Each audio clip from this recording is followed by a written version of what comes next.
Ibrahim Traore's rise to power in Burkina Faso is a polarizing case, reflecting both the frustrations and aspirations of a region grappling with insecurity, neo-colonial legacies, and governance challenges. Let's break it down. Background and context. Military roots and coup. Born in 1988, Traore's path from geology student to army captain shaped his disciplined, no-nonsense persona. His leadership in the Groupement d'intervention rapide, GIR, and frustration with Paul-Henri Damiba's handling of jihadist insurgencies led to the September 2022 coup. This wasn't just a power grab, it stemmed from a broader sentiment that the state was failing to protect its people, with over 40% of Burkina Faso's territory controlled by armed groups at the time. Security crisis. Burkina Faso has faced escalating violence since 2015, with groups like JNIM and ISGS exploiting weak governance. Under Damiba, attacks increased, displacing nearly 2 million people by 2022. Traore's coup was framed as a necessary reset to reclaim territory and restore national pride. What Traore is doing. 1. Security reforms. Strengthening the military. Traore has prioritized equipping the army and expanding the Volontaires pour la Défense de la Patrie, VDP, a civilian militia. Reports indicate increased recruitment and better coordination, though VDP's arming has raised concerns about human rights abuses. Results. While some regions have seen reduced attacks, the overall security situation remains dire. Data from ACLED, Armed Conflict Location and Event Data Project, shows a slight decrease in jihadist activity in 2023 to 2024, but large swathes of the north and east are still contested. 2. Geopolitical shifts. Pivot from France. Traore expelled French forces in early 2023, ending a decades-long military presence. This resonated with a population resentful of perceived French interference, especially after France's Operation Barkhane failed to curb terrorism. New alliances. He's deepened ties with Russia, via Wagner Group or its successors, and Mali's junta, aligning with the Alliance of Sahel States, AES. Russian military advisors and equipment have arrived, though their impact is debated. Russia's support often comes with strings, like resource concessions.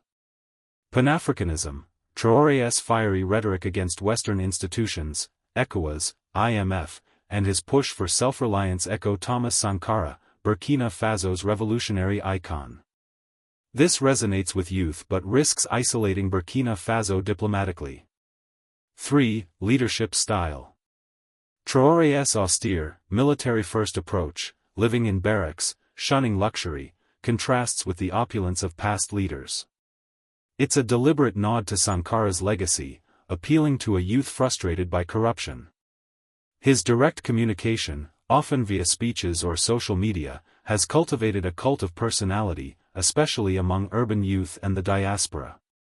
The debate, hope or risk? Hope. Traore represents a break from a failing status quo. His youth, 37 as of 2025, and defiance of Western influence inspire those who see Africa's future in self-determination. His focus on security and local empowerment, via VDP, could stabilize Burkina Faso if sustained. Supporters argue he's a pragmatic leader tackling root causes of instability, corruption, foreign meddling, and weak institutions.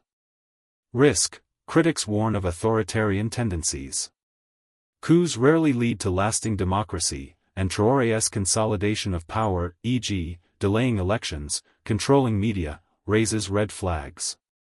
The reliance on Russia could trade one form of dependency for another. Human rights groups, like Human Rights Watch, have documented abuses by VDP and security forces, undermining his people's champion image.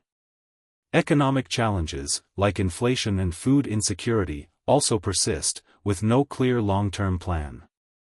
My take. Traore is a fascinating figure. His boldness and anti-imperialist stance tap into a real hunger for change in Africa, especially among the youth. His security reforms and pivot to new allies show strategic thinking, but the risks are high.